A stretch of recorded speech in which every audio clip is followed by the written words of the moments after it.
I'm Ann Sullivan, and I'd like to show you 7 different rhythm patterns that you can use to practice scales, arpeggios, or treble spots in some of the pieces that you work on to help make your fingers faster, more even, more fluid, more comfortable. So, you know how lots of times we have scale passages to play, or just plain scales to practice, and our fingers aren't always even. We have some fingers that are stronger than others naturally, like your thumbs are usually a strong finger, and they perhaps play a little bit louder. And third fingers tend to be weak and sort of underused, so they just don't get the workout that some of the other fingers do. So you need to do a little bit of extra work to help make them even. And by practicing your scales and arpeggios in these rhythm patterns, you can really, really give your fingers a good workout and help them play the way you want. So, first rhythm pattern is a long note followed by a short note. Da, da, da, da, da, da, da. It works like this.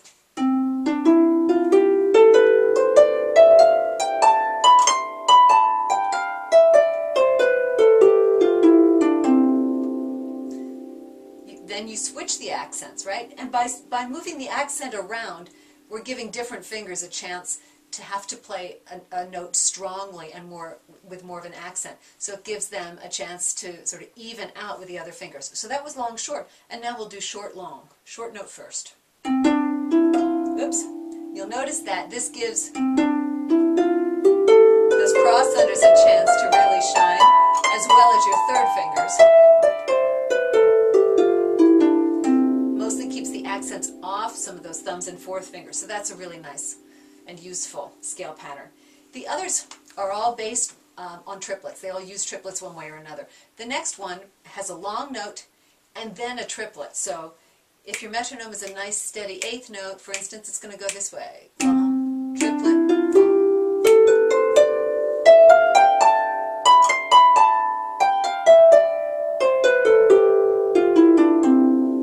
Gives you a chance to get your placing really well established.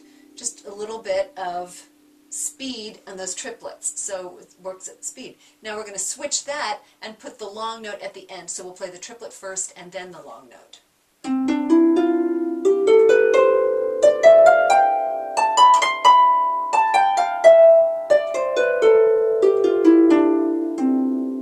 Some of the patterns don't come out even. Don't let that bother you. Just keep on going.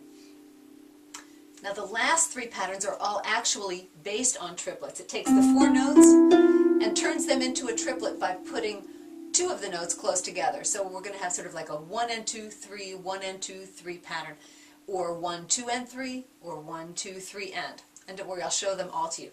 The first one is the 2 plus 1 plus 1. 1 and 2, 3, 1 and 2, 3. 1 and 2, 3, 1.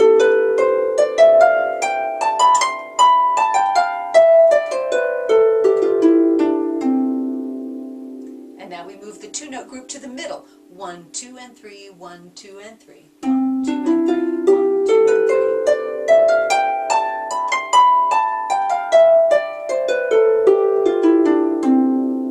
3. And now we'll put the 2-note group at the end. 1, 2, 3, and 1, 2, 3, and.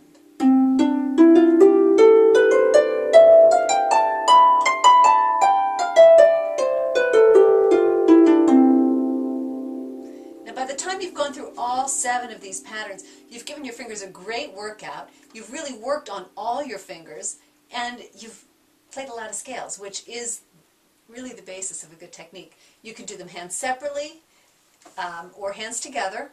You can even do them hand over hand, although that can get a little confusing.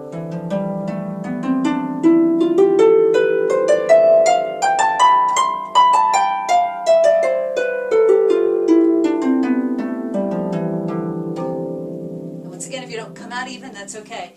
What you will find you need to do is to use the metronome, because that will keep your pattern metrically even, which is what your fingers need to do, right? They need to learn to be even with the metronome, not just even among themselves.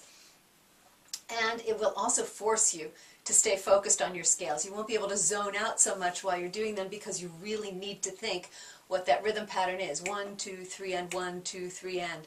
If you're not paying attention, 1, 2, 3, and can turn into 1, 2, and 3, or 1 and 2, 3 very quickly. So you'll need to watch that. So you'll need to pay attention. but it will be one of the best things you've ever done for getting your fingers moving well. So give these a try. I hope they work for you as well as I'm sure they will. So enjoy.